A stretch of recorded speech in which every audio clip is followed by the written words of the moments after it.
Sir अगर हम 1000 rupees का इन्वेस्ट करते हैं एज अ शेयर होल्डर, मैं ये चाहूंगा कि मैं उसको ज्यादा से ज्यादा उससे बेनिफिट हासिल करूं, ज्यादा से ज्यादा मुझे रिटर्न मिले। अगर मैं स्टॉक एक्सचेंज में इन्वेस्ट करता हूं तो मैं कहता हूं 1000 रुपीज से मैं ज्यादा से ज्यादा रिटर्न जनरेट करूं। अस्सलाम वालेकुम, मेरा नाम एहसन मोहम्मद सलीम है और मैं इकोनॉमिक्स की आपके लिए वीडियोस लाया हूं। इकोनॉमिक्स क्या होता है सर? हम ये sir human wants are unlimited but the resources are limited. Sir इंसान की ख्वाहिशात जो होती है बड़ी अनलिमिटेड होती है, मगर जो इसके रिसोर्सेज है, वसाइल होते हैं, वो लिमिटेड होते हैं। सर ये हमारी इकोनॉमिक में पहली फिलोसफी है। तो सर जो रिसोर्सेज आपके लिमिटेड होते हैं उसे इकोनॉमिक्स की टर्मिनोलॉजी में कहते हैं स्कैर्सिटी ऑफ रिसोर्सेज। क्या कहते हैं सर? स्कैर्सिटी ऑफ रिसोर्सेज का मतलब सर शॉर्टेज ऑफ रिसोर्सेज। आपके जो रिसोर्सेज है वो कम होते हैं, लिमिटेड रिसोर्सेज को हम इकोनॉमिक की टर्मिनोलॉजी में स्कैर्सिटी ऑफ रिसोर्सेज कहते हैं। इकोनॉमिक्स की डेफिनेशन समझते हैं। Sir to manage the scarcity of resources in an efficient manner to obtain maximum benefit is called economics. Sir जो हम अपने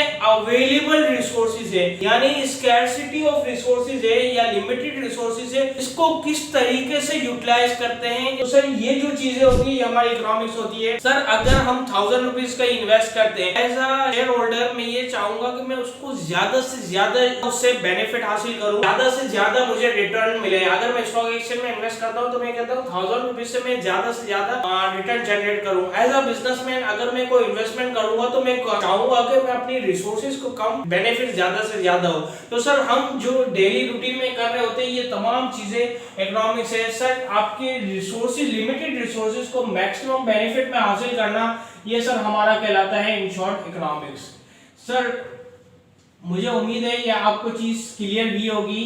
अगर आपको ये वीडियो अच्छी लगी है तो लाइक कीजिए, सब्सक्राइब कीजिए और बेल आइकन पर क्लिक कीजिए ताकि मेरी आने वाली तमाम वीडियोस आपको मिले। और अगर कोई आपको कंफ्यूजन है तो कमेंट बॉक्स में मुझे कमेंट्स कर दें ताकि मैं आपकी कंफ्यूजन को दूर कर दूं।